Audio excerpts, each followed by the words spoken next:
So, what do ravens have to do with our reading today? Well, stay tuned and we'll find out. Well, hello and welcome back to the channel. I'm David and you're with Set Sail with Grace Harbor today. It's June the 27th and we're looking at one of the more interesting sections of the Old Testament. 1 Kings chapter 17, 18, and 19. Now, these chapters tell the story of one of Israel's most influential prophets, Elijah. It takes place during a time of spiritual crisis. So get ready for some fire, some famine, and a whole lot of faith. Israel's in a bad place. King Ahab and his wife Jezebel, well, they actually promoted worship of Baal, the Canaanite storm god, and worshiping false gods, leading the nation away from the true God. And this is where Elijah comes onto the scene in chapter 17. Now, Elijah's first act was a really bold move considering who he's facing. He confronts Ahab and he declares there's not going to be any rain, there's not going to be any dew, anything except at his word. In other words, Ahab, you're not going to see moisture until I say so. Well, it wasn't just a weather forecast, it was a direct challenge to the god Baal. Because Baal was the storm god, he was supposed to control the rain. Now think about it. Would you confront a king like this? You know, if this were me, I would probably approach Ahab more like Barney Fife than Chuck Norris. But Ahab must have been stunned because Elijah had time to escape from his presence. Because the next thing that we see, God tells Elijah to go hide in Cherith Ravine. Now, if you remember, I asked you, what do ravens have to do with today's reading? Well, while he's hiding, the ravens supernaturally bring him food, bread and meat. If you've ever watched a raven, they generally don't bring you anything, especially food. They usually take things from you. This is just a powerful lesson in obedience and divine provision for us to see today. Even in the midst of all this drought, God declares that he's going to take care of his prophet.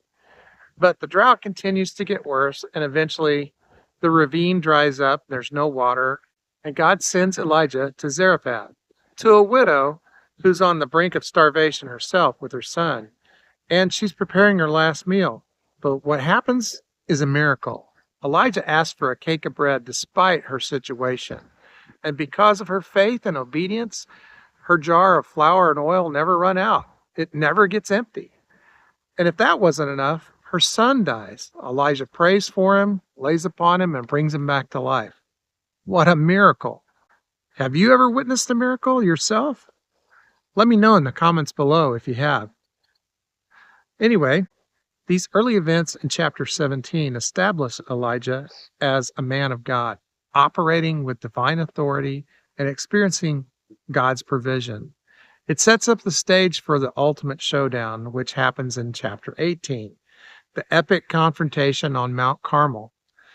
For 3.5 years, there's been no rain.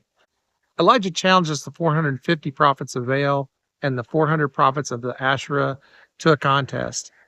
2 altars, 2 sacrifices, the God who answers with fire, he's the true God.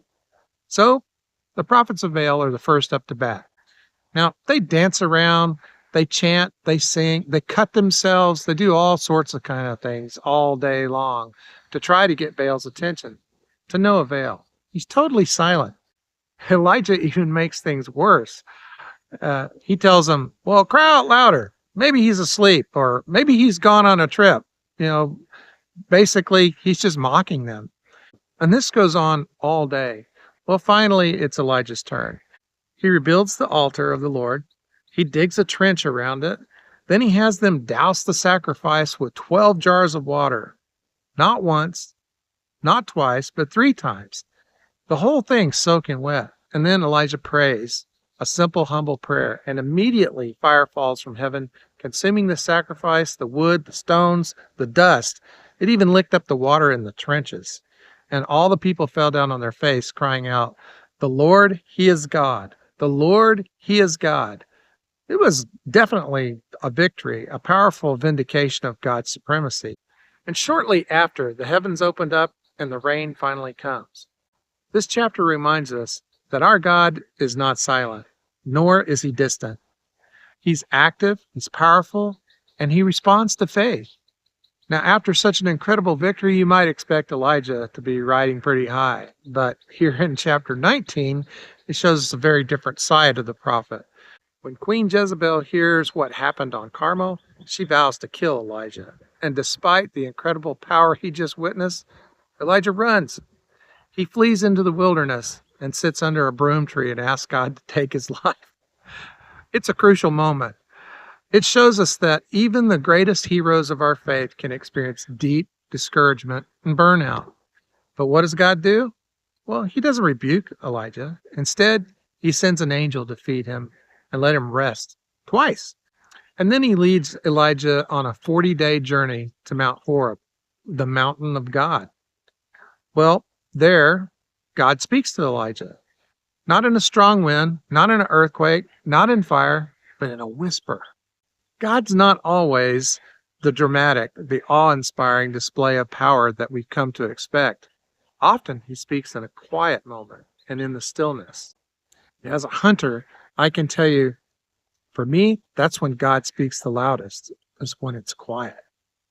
He meets us when we're at our weakest, and he offers comfort, reassurance, and a renewed sense of purpose. From Mount Horeb, God gives Elijah new instructions and reminds him that he's not alone.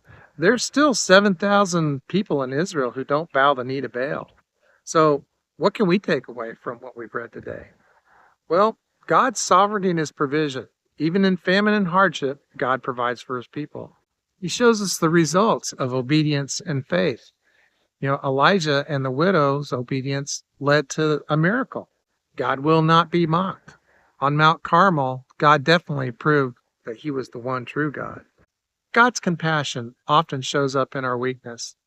Even when we're discouraged and afraid, God meets us with grace and a gentle whisper.